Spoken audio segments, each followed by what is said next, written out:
ফিলিস্তিনিদের উপর ইসরায়েলের নারকীয় হত্যাযজ্ঞের প্রতিশোধ নিতে এবার লোহিত সাগর উপকূলে ইসরায়েলের ইলাতে ড্রোন হামলা করেছে ইরান সমর্থিত ইয়েমেনের হুথি গোষ্ঠী। এতে বেশ কয়েকজন ইসরায়েলি আহত হয়েছে বলে নিশ্চিত করেছে তেল আবিব। ক্ষতিগ্রস্ত হয়েছে বেশ কিছু ভবনও। ইসরায়েলের এই হামলার দায় স্বীকার করেছে হুথি মুখপাত্র ব্রিগেডিয়ার জেনারেল ইয়াহিয়া সারি। তিনি জানান, ইসরায়েলকে লক্ষ্য করে একাধিক ড্রোন দিয়ে সফল অভিযান চালায় তারা। نفذ سلاح الجو المسير في القوات المسلحة اليمنية عملية عسكرية نوعية، وذلك بطائرتين مسيرتين استهدفتا هدفين للعدو الإسرائيلي في منطقة أم الرشراش جنوبية فلسطين المحتلة। ফিলিস্তিনকে রাষ্ট্র হিসেবে স্বীকৃতি দেওয়া দেশগুলোর প্রশংসায় যখন পুরো বিশ্ব পঞ্চমুখ, তখন জাতিসংঘে তাদের নিন্দা জানানোর কথা বললেন ইসরায়েলের প্রধানমন্ত্রী বেনিয়ামিন নেতানিয়াহু। স্থানীয় সময় বুধবার রাতে নিউ ইয়র্কের উদ্দেশ্যে রওনা দেওয়ার সময় কথা বলেন তিনি। יוצא עכשיו עם רעייתי לעצרת האו"ם ולוושינגטון.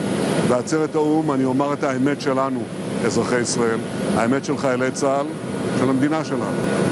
אני אוקיע את אותם מנהיגים שבמקום להוקיע את הרוצחים গাজা যুদ্ধ বন্ধে জাতিসংঘে যখন এত তোড়জোড়, তখনও উপত্যকাটিতে হামলা চালিয়ে যাচ্ছে আইডিএফ, হত্যা করছে নিরীহ ফিলিস্তিনিদের।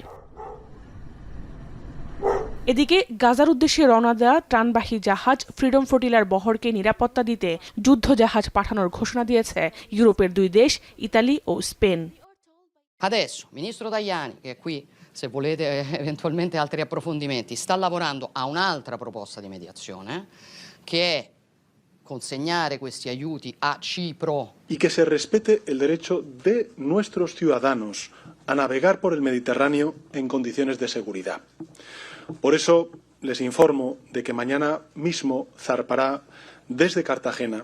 এ পরিস্থিতিতে ফ্রিডম ফ্লোটিলার বহরকে পার্শ্ববর্তী কোনো দেশে নোঙর করার নির্দেশ দিয়েছে ইসরায়েল। অন্যথায় কঠিন পরিণতির হুঁশিয়ারি তেল আবিবের। জাহানারা ভুঁইয়া, এখন বিশ্ব।